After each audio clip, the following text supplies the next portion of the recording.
All right, we're kicking off another Tuesday. How's everybody today? Awesome. Good. We're a little warmer. Yeah. What happened to yesterday? It was a tease. Had one of those things where we only had 8 minutes of that left too. Yep. 8 seconds, I think. Yeah, that's about what it felt like. Yeah. So today we're going to talk a little bit about foundation that your agents can look for as they're showing homes. I'll start off with the new homes, concrete. You will see normal shrinkage cracking. So as the concrete cures and dries, it will cause a little cracking. It's not a structural concern. So when you're in a new home, don't worry about seeing cracks if you can see them in the foundation. The next one is horizontal cracking. These can be very significant failures in the foundation, usually caused by too much pressure outside. The ground is just pushing way on the foundation, which pushes it in. I know me and you particularly have seen a few recently that had some bad failure. Will require attention. Okay. Next one is typical settlement cracking. Lesley said she sent you out that attachment, the PDF, with some pictures and words on it. But settlement cracking can it's not usually too big of a concern. The biggest concern with the typical normal cracking would be ongoing movement. So if you see a crack that's bigger than a 1/4 inch and it looks like somebody has repaired it or sealed it, you see another gap, that's usually an indication that there's still ongoing movement and should be further evaluated. Okay. If the crack looks like it is like, I'm not seeing a little step cracking like in veneer brick wall, where it's cracked in the mortar going up in steps, that can be pretty typical. The problem. Did you lose me? No, you're just cutting out really bad. Is anybody else having a hard time? Okay, it wasn't just me. Okay, sorry. Sounded like Charlie Brown's teacher. I'll be talk. Yeah. Okay. There's Jared. He joined. Your volume down. Oh yeah, I hear my echo. Okay, so settlement cracking, most of that's typical, normal. It's usually not a huge concern. What the concern is with that is ongoing movement. So if you see a gap bigger than a 1/4 inch, or if you see evidence of repairs and then there's another gap in that repair, that can be an indication of ongoing movement. It typically isn't a structural concern, but sometimes you will see that crack follow in the side in the walls. You know, sometimes you see that vertical crack above like a doorway. That's what that's caused from. So that should be normally looked further into by a foundation specialist. And if you look at the crack and that looks like it can come back together as a puzzle piece, it's pretty normal. If it doesn't look like it will come back like a puzzle piece, then that can be significant and should be looked at too. So that's about all I had on foundations. That's pretty good information to look for in cracks. So a couple things that I have heard over the years is, you were talking about even just cracking new construction wise. I've even heard that like on the floor. I mean, where they don't have any carpet down. I've had some people that like they start to stress out, like this already has an issue.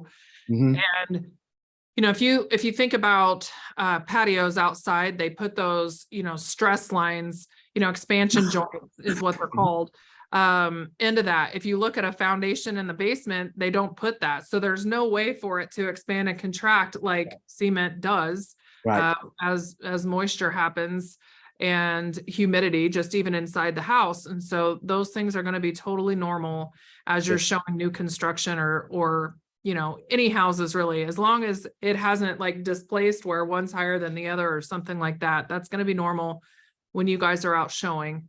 Yes, and keep in mind too that the floor cracking is separate from the foundation cracking. The floor cracking is not necessarily structural. That is just an issue within the floor. And like you said, I tell my clients, it's not structural.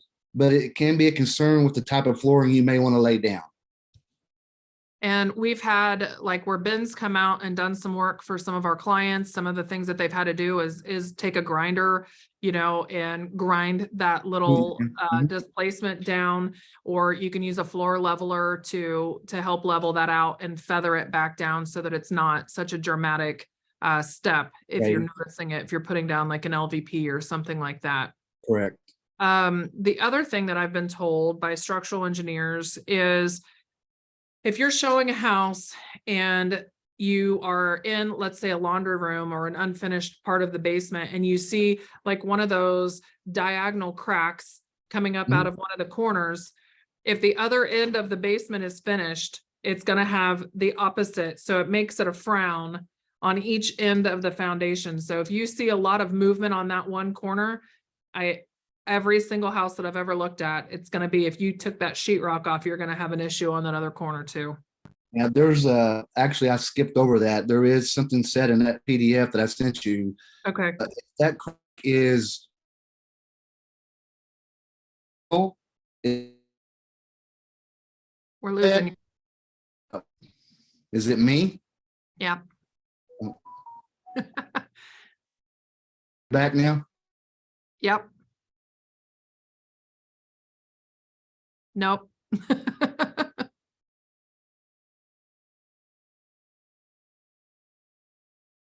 He said that it was in this. So while he's trying to get that back together, let me see if, so a couple other things that I'm thinking of while Jason's trying to come back in is sometimes when you're seeing cracks in the basement, it has like a shiny filling in it that is an epoxy injection. Sometimes you will see like little plastic prongs that are coming out of those cracks, and that is the injection point from where they have inserted, think of it like as a needle to put that epoxy into those cracks. So if you see those, that's what that is. Jason, are you back yet? Can you hear me now? Partially. Partially. I don't know what's wrong with it. Yeah, it's just like it's not a good connection. I don't know if you can leave and then come back into the meeting and see if that helps. Yeah. Okay. Trying to think of some other things that I can kind of tell you. I mean, I-beams, that's going to be something that they do. If there's a lot of inner movement, I-beams, depending on who's doing them, probably looking at $600 to $800 per beam installed. And they put those every 6 feet is typically what a structural engineer calls out. So if you're looking at a house to list, that's a rule of thumb. Number wise, I would just tell them estimate $800 every 6 feet for those. A lot of times what it really boils down to is just getting the drainage proper away from the house. And we're definitely going to be coming into that season with it being spring and more rain. Let me let Jason back in. So sometimes where you're seeing those cracks in the corners, all it is that's where your downspout is coming in, is discharging all of the water. So needing to work on getting more of that away. And another one. Yep, let's try it. Okay. So where was we at? We're talking about foundation cracks. Distance between. Oh, yeah. So like you said earlier, Lesley, my mind's there back. So if it is in the corners and it's diagonal, that can be a structural concern, as you said. Yes. And you want to look for the gap in there. If it's bigger than a 1/4 inch, it's probably a good idea to get that further evaluated. Yeah. And as you said, they fill those cracks with epoxy.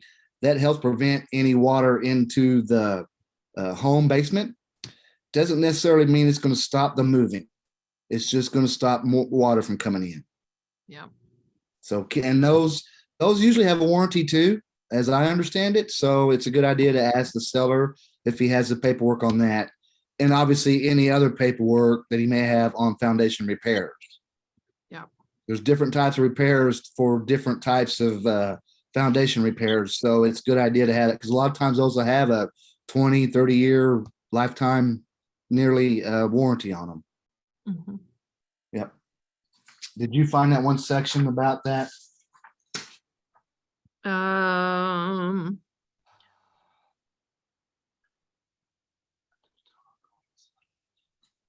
I think it's on that second page.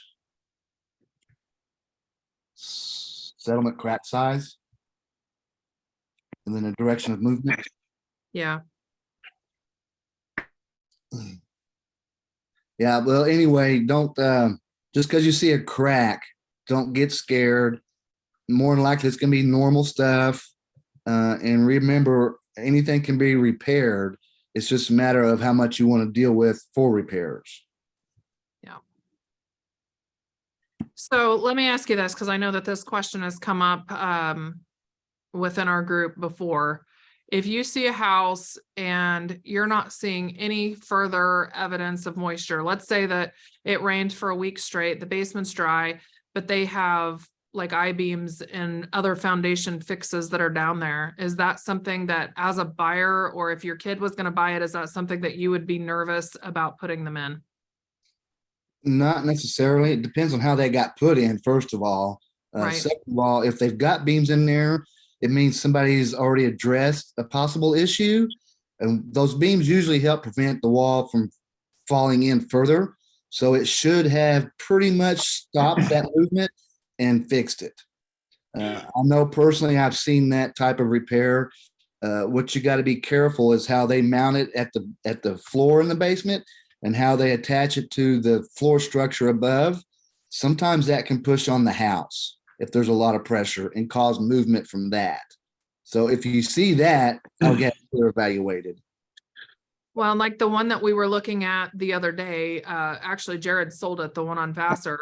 It's Right. like, it had those I-beams in it. There was nothing holding it into the floor at all. So usually you'll see like a big bolt. I mean, it's got a big head on it and it's holding it directly like screwed into the floor to hold it there in place. Yep. And then when you're looking at them on the top, depending on which direction they're running, your floor joists, a lot of times you'll see like where they've added a whole bunch of wood and like blocked it in so that it's supporting that beam at the top too. Yep. Yeah, And there's that's a lot where of the different pressure ways can to do come that. in, pushing the house if it's not careful. It's Yeah. not. Yep. Yeah, that's why I said securement points are very important for those type of repairs. Yeah. It has to be secured or they will continue damaging in other areas of the home. I've If- heard also that if you see a crack and it's even with each other, like you can't feel any roughness, Right. that it's pretty minor. But Yes. if it's separated and you have an obvious, step there, Offset. whatever, that's something that's a little That more can dangerous. be potential movement. And you probably will see that like in corner, like Lesley was talking earlier, diagonal from the corner up or from the bottom up. That can indicate some movement. So, and again, the 1/4 inch movement would apply. So if you see a 1/4 inch gap and a 1/4 inch movement offset, you might want to get that looked at just to make sure it's not at least ongoing movement. Yes. Good point. Anybody Offsets. else have any questions on foundations or things you guys have come across? No? There was a house that we looked at out east, that they had installed the ones in the walls that they're kind of square. I'm sorry, I don't know the term for them, but then they would have to go and they'd have to Anchor crank point. them.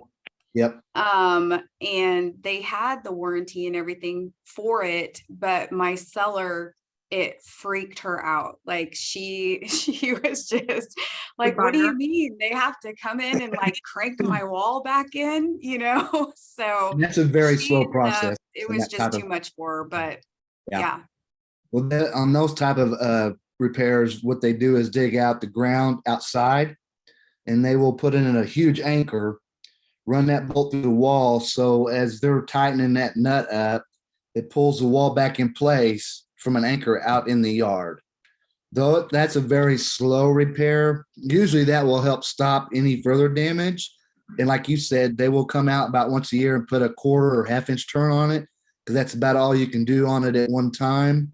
So it's a slow process. If the wall's out of place too much, it's a very slow process to put that wall back in place.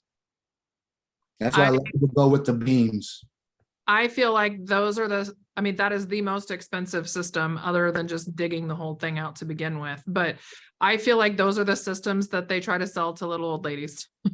It It's could their be. home run paycheck because, it's no different than selling them the train unit that's 90% efficiency. I mean, that's always the houses that you see those in. It's always the old lady and they came and they wanted, now they got the best filtration system and like it's the most expensive unit on the market and they saw her coming.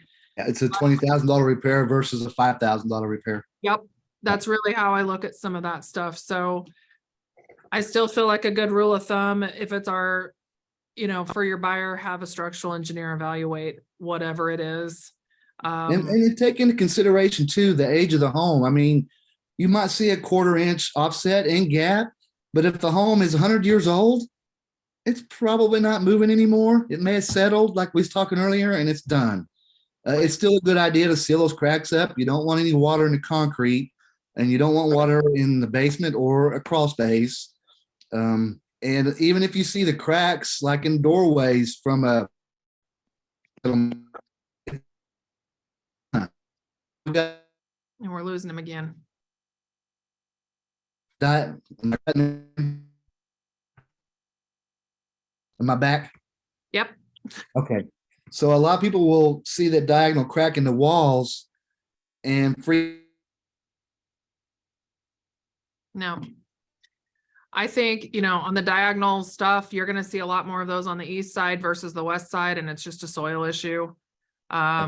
With the clay soil, it just expands and contracts a lot more than the sand that we have on the west side. So you're going to see those. And I just tell people, I'm like, that's normal. I point out the elephant in the room. Hey, there's a little crack up here above the doorway. I open and close the door, make sure that it still closes properly. But if it's 100 years old, it might not even do that. But that's still one of the ways that you can tell how much it's shifted when you're doing that. But people that are wanting houses in Riverside or in College Hill and things like that, I'm like, this is pretty normal. I mean, the odd thing for those basements is for them to be dry. Yes. So, and I tell them that up front. I'm like, remember we had this, so when they are pissed off later that they've got a wet basement, remember we had this conversation that these are not dry basements. It's the joy and the charm of those neighborhoods. Well, and sometimes all you need to do in certain areas of the city is water the ground. It'll help swell that ground surface back up to the foundation and possibly prevent water in the basement or crawl space. Yeah, because guys, when it gets really dry, like July, August, and we haven't had any rain, that ground, especially in East Wichita, it really dries up and you'll see like an inch gap up around the house. And so then when it does rain, it's just a freaking trough for all of that water to immediately go down there. Yes. So that's what Jason's talking about watering the house. I mean, water and all of that stuff is very important too, but it's still having to keep it shed right away from the house. Mm-hmm. Yeah. That's So one of the reasons that David and I are such big proponents of putting concrete all the way around the house because it doesn't expand and contract and come away from the house and drop and all of that stuff. So yep, and prevents people from putting in plants that can damage the wall surface of the house. That's another subject. yeah. All right. Anybody have anything else that they're curious about or want to add? No, Great group today. I guess we did our job. Boom. Boom is right. We say Zoom. Right. Yeah. Room a zoom. Zoom, zoom, zoom. Okay. All right. Well, thanks everybody for tuning in. And Jason, I will see you Thursday. At our home Yep, we're all inspection. set. Okay. All right. Bye, guys. Bye.